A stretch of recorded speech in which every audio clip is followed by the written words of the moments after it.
Good morning प्यारे बच्चों, स्वागत है आप सभी का एक बार फिर से ऑनलाइन क्लासेस में।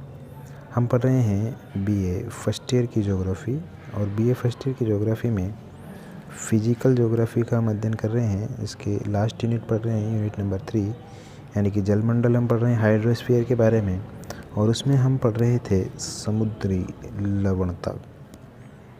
समुद्री लवणता को प्रभावित करने वाले कुछ कारकों का हम अध्ययन कर रहे थे। तो चलिए, जहाँ से हमने छोड़ा था वहीं से शुरू करते हैं। समुद्री लवणता को आपको समझ में आ गया था, उसको प्रभावित करने वाले कौन कौन से कारक होते हैं, उन कारकों को भी हमने पिछली कक्षा में पढ़ लिया था। कारक हमने पहला पढ़ा था स्वच्छ जल की आपूर्ति, जिसमें हमने नदियों के द्वारा पढ़ा था, अधिक वर्षा द्वारा पढ़ा था, और हिम राशियों के द्वारा भी लवणता प्रभावित होती है। ये भी हमने पिछली कक्षा के अंतर्गत देख लिया था। आज की इस कक्षा में देखते हैं दूसरा प्रकार का लवणता में क्या फ़र्क पड़ता है। देखिए, वाष्पीकरण की मात्रा और तीव्रता के बाद इसमें देखते हैं विश्व के जितने भी महासागर है, वहाँ वाष्पीकरण की जिस महासागर में अधिक दर पाई जाती है, उन सागरों में लवणता का प्रतिशत अन्य सागरों की तुलना में कैसा पाया जाता है? कम पाया जाता है, अधिक पाया जाता है। ठीक है। इसके विपरीत जहाँ जो वाष्पीकरण की दर कम पाई जाती है, वहाँ लवणता का प्रतिशत भी कम पाया जाता है। ठीक है। जहाँ वाष्पीकरण की दर भी कम पाई जाती है, तो वहाँ लवणता का प्रतिशत भी कम पाया जाता है। ये बात आप इसके अंतर्गत ध्यान में रख लेंगे। ठीक। अब देखना, समझने की कोशिश करना।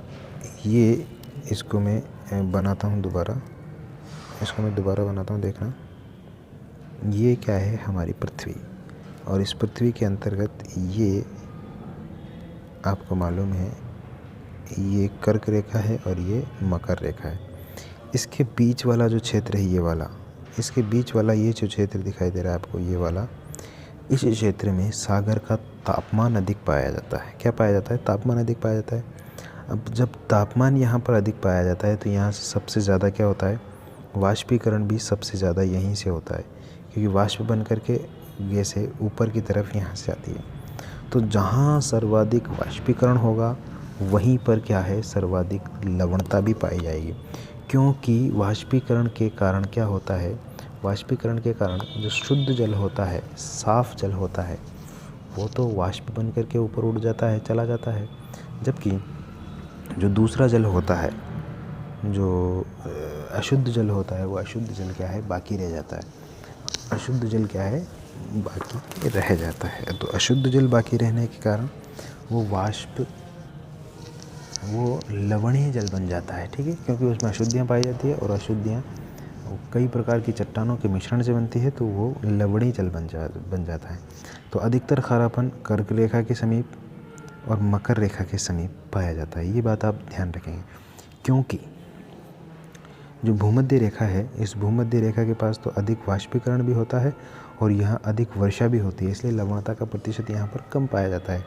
जबकि इन क्षेत्रों में, कर्क रेखीय क्षेत्रों में, मकर रेखीय क्षेत्रों में वाष्पीकरण ही अधिक होता है, वर्षा अधिक नहीं हो पाती। ठीक है। चलिए, इसके बाद देखते हैं अगला कारण क्या है। अगला कारण है हवाएं। अगला कारण क्या है? हवाएं, पवनें। देखिए, गर्म और ठंडी हवाएं भी महासागर की लवणता को प्रभावित करती है। कैसे प्रभावित करती है, इसको हम समझेंगे। देखिए, कर्क और मकर रेखा से चलने वाली गर्म हवाएं महासागरीय जल को गर्म करके वाष्पीकृत कर देती है और वहाँ की लवणता को बढ़ा देती है। इसके विपरीत ठंडे प्रदेशों से आने वाली ठंडी हवाएं महासागरीय लवणता को नहीं बढ़ाती है। बात बिल्कुल क्लियर होगी। वही बात है। देखिए, ये वही ग्लोब है, और ग्लोब के बीच में ये हमारी विषुवत रेखा, ये हमारी विषुवत रेखा है, और ये मकर रेखा है। ठीक है, तीनों रेखाएं। अब इनके यहाँ से देखिए, यहाँ से गर्म हवाएं चलती है, क्योंकि जो कर्क रेखा और मकर रेखा वाला क्षेत्र है, वो अपेक्षाकृत अधिक गर्म होता है भूमध्य रेखा के। क्योंकि भूमध्य रेखा पे तो क्या है, बादल भी बनते हैं, छाया रहती है अक्सर। तो भूमध्य रेखा उतनी गर्म नहीं रह पाती जितना कि कर्क रेखा और विषुवत रेखा होती है। कर्क रेखा उत्तरी गोलार्ध में जून के महीने में और दक्षिणी गोलार्ध में दिसंबर के महीने में मकर रेखा अधिक गर्म रहती है। तो वहाँ से जो गर्म हवाएं चलती है, जो गर्म हवाएं जिधर की तरफ चलती है, उधर की तरफ के जल को वाष्पीकृत कर देती है, जल को गर्म कर देती है, और वो जल गर्म होने के बाद वाष्प बन जाता है, वाष्प बन करके ऊपर उड़ जाता है। और जब जल वाष्प बन करके ऊपर उड़ जाता है तो वहाँ लवणता का प्रतिशत धीरे धीरे क्या हो जाता है, बढ़ जाता है। जबकि यहाँ से जो जल आता है, यहाँ से ध्रुवीय प्रदेशों से जो ठंडा जल आता है, उस ठंडे जल में शुद्धता का प्रतिशत ज़्यादा होता है, लवणता का प्रतिशत कम होता है। तो वह ठंडा जल जो जैसे जैसे भूमध्य रेखीय क्षेत्र में आता है तो वहाँ की लवणता को वो कम नहीं करता, बजाय वहाँ की लवणता को बढ़ाने के वो लवणता को कम करने में सहायक होता है। क्योंकि एक शुद्ध जल जो है जब अशुद्ध जल में मिलेगा तो उसकी अशुद्धता में कमी आने लगती है, ठीक है, क्योंकि शुद्ध जल का प्रतिशत बढ़ जाएगा। चलिए इसके बाद देखते हैं हम समुद्री जलधाराओं को। समुद्री जलधाराएँ किस तरीके से प्रभावित करती है। समुद्री जलधाराएँ भी प्रभावित करती है किसको, समुद्री जलधाराएँ भी प्रभावित करती है लवणता को। देखिए कैसे करती है। समुद्री धाराएँ किसी भी भाग में गति करके, समुद्री धाराएँ किसी भी भाग में गति करती, कौन से भाग में गति करेगी, ये महासागरीय भाग में गति करेगी, वहाँ स्वच्छ जल को बहा करके ले जाती है, ठीक है, तो वहाँ की लवणता को कम कर देती है। इसके विपरीत महासागरों के लवणीय भागों से आने वाली जलधाराएँ किसी क्षेत्र की लवणता को बढ़ा देती है। बात वही है, समझने की है। देखिए समझिए इस बात को। समुद्री धाराएँ क्या करती, देखिए ये मान लीजिए ये ग्लोब है हमारा। इस ग्लोब में क्या है, ये मान लीजिए यहाँ इस एरिया में, ये वाला एरिया क्या है पूरा, इसको समुद्र मानिए आप, ठीक है ना, हाँ इसको पूरा क्या मानिए आप, समुद्र मानिए। तो इस एरिया में मान लीजिए ये वाला जो क्षेत्र है, इस वाले क्षेत्र में लवणीय जल है। कैसा है, लवणीय जल। अब मान लीजिए यहाँ से जो धारा चलती है,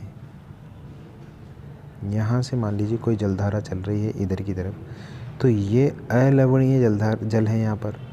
तो ये अलवणीय जल जब इधर की तरफ जाएगा तो यहाँ की लवणता को क्या करता जाएगा, ये कम करता जाएगा। जबकि ये लवणीय जल है, यानी कि अधिक खारा जल है, ये लवणीय जल इधर की तरफ आएगा, नीचे की तरफ, तो यहाँ का जल जो है उसको भी खारा कर देगा, वहाँ उसको भी क्या कर देगा, लवणीय कर देगा। बात आपकी बिल्कुल समझ में आ गई होगी, दोबारा समझिए। देखिए ये मान लीजिए हमारी पृथ्वी है, इस पृथ्वी पर ये कोई क्षेत्र है, क्या है ये कोई क्षेत्र है, ये वाला, यहाँ पर लवणता का प्रतिशत अधिक है, यानी कि लवणीय जल ज़्यादा है यहाँ पर इस एरिया में। अब जब यहाँ पर लवणीय जल ज़्यादा है तो मान लीजिए इधर से कोई जलधारा आई, तो वो जलधारा शुद्ध जल की है, यानी कि लवणीय जल नहीं है उसमें, तो वो जलधारा इस पूरे एरिया के जल को कम लवणीय कर देगी। जबकि यहाँ से अगर कोई जलधारा इधर जाएगी तो इस पूरे एरिया के जल को क्या कर देगी, लवणीय बना देगी, खारा बना देगी इसकी। इसी तरीके से यहाँ से इधर की तरफ अगर कोई जलधारा बहेगी तो यहाँ के जल को भी क्या बना देगी, वो लवणीय। इधर से इधर की तरफ बहेगी तो इस लवणीय क्षेत्र को कम कर देगी। वो बात समझ में आ गई ना। अगर किसी लवणीय क्षेत्र से, खारे भाग से, महाद्वीपों के खारे भाग से कोई जलधारा बह कर के जाती है तो जहाँ जाती है वहाँ के खारेपन को बढ़ा देती है। और इसके विपरीत अगर अलवणीय क्षेत्र से अगर कोई जलधारा बह कर के आती है तो जहाँ जाती है वहाँ के क्षेत्र के खारेपन को कम कर देती है, ठीक है। इसके बाद देखते हैं अगला क्या प्रभाव पड़ता है। अगला प्रभाव है समीपस्थ समुद्रों के जल का मिश्रण। समीपस्थ समुद्रों के जल का मिश्रण, इसमें देखिए क्या है, जिन सागरों का जल समीपवर्ती सागरों से पूरी तरह मिश्रित नहीं हो पाता तो उन सागरों और महासागरों की लवणता में भिन्नता पाई जाती है। जिन सागरों का जल क्या है, समीपवर्ती यानी कि आसपास के सागरों से पूरी तरह मिश्रित नहीं हो पाता तो उन सागरों और महासागरों की लवणता में क्या पाई जाती है, भिन्नता पाई जाती है। उदाहरण के लिए भूमध्य सागर के जिस भाग पर अटलांटिक महासागर से जल मिलता है वहाँ की लवणता 36.5% पाई जाती है, जबकि उसके पूर्वी भाग में सीरिया के तट पर उसकी लवणता 39% पाई जाती है। बात आपकी समझ में नहीं आई होगी है, कोई बात नहीं समझ में नहीं आई तो मैं आपको समझाने के लिए हूँ ना। जिन सागरों का जल समीपवर्ती सागरों से पूरी तरह मिश्रित नहीं हो पाता, उनकी लवणता में भिन्नता पाई जाती है। ये बात को ऐसे समझना। देखिए मान लीजिए क्या है ये ऐसा, ये आइबेरिया प्रायद्वीप है, जानते होंगे आप कहाँ है। ये इटली है, फिर इसके बाद ये यहाँ से एशिया शुरू हो जाता है, फिर एशिया के बाद ये आपका अफ्रीका महाद्वीप है, ठीक है। ये नीचे अफ्रीका जा रहा है। फिर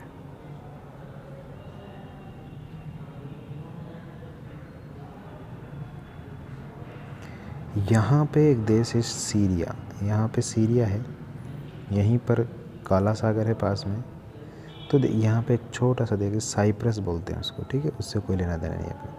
फिर इसके बाद यहाँ पर एक देश और है, कहाँ है, यहाँ पर देखिए आपको मालूम होगा, यहाँ इस तरीके से ये कौन सी खाड़ी है यहाँ पर, ये अरब है, अरब कंट्री, ये लाल सागर है, ठीक है। तो देखिए यहाँ सीरिया के समीप ये जो भूमध्य सागर है, इसकी लवणता में अधिकता पाई जाती है, जबकि यहाँ जो ये पूरा सागर है, भूमध्य सागर जो पूरा है, यहाँ पर इसकी लवणता कम पाई जाती है, जबकि यहाँ इसकी लवणता का प्रतिशत ज़्यादा हो जाता है। इसका कारण क्या है गुरुजी? इसका कारण ये है कि यहाँ से खुला सागर है, इस खुले सागर का जल इसमें मिलता रहता है। खुले सागर का जल इसमें क्या है, यहाँ से मिल जाता है, लेकिन यहाँ कोई खुला सागर नहीं है ना।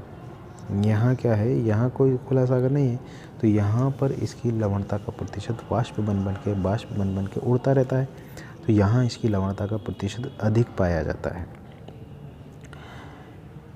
ठीक है, बात समझ में आ गई। यहाँ पर इसकी लवणता 39% हो जाती है, जबकि यहाँ पर इसकी लवणता कितनी है, 36.5 हो जाती है। क्यों हो जाती है? क्योंकि यहाँ पर अटलांटिक महासागर का जो जल है इसमें मिलता रहता है, यानी कि शुद्ध जल, या कह सकते हैं कि कम लवणीय जल इसमें यहाँ से मिलता रहता है, इसलिए यहाँ की लवणता कम पाई जाती है और यहाँ की लवणता अधिक पाई जाती है। यहाँ की 39% के आसपास पाई जाती है और यहाँ की 36.5% तक पाई जाती है। ठीक है, बात समझ में आ रही होगी आपके।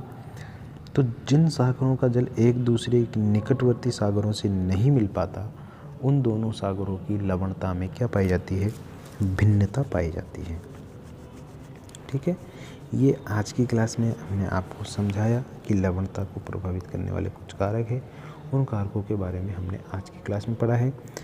उम्मीद है आपको अच्छे से समझ में आया होगा। मिलेंगे कल की क्लास में लवणता को प्रभावित करने वाले कुछ और कारकों के साथ। मुझे पता है आपकी क्लासें एक साथ बहुत सारी आ गई होगी, लोड आपका पड़ गया होगा, इसलिए मैं ये वीडियो कम समय की बना रहा हूँ। मुश्किल से 13, 14, 15 मिनट की वीडियो हैं। इन वीडियो को आप आसानी से देख सकते हैं और अपना काम कर सकते हैं। मिलेंगे आपसे कल, तब तक के लिए मुझे दीजिए इजाज़त। नमस्कार।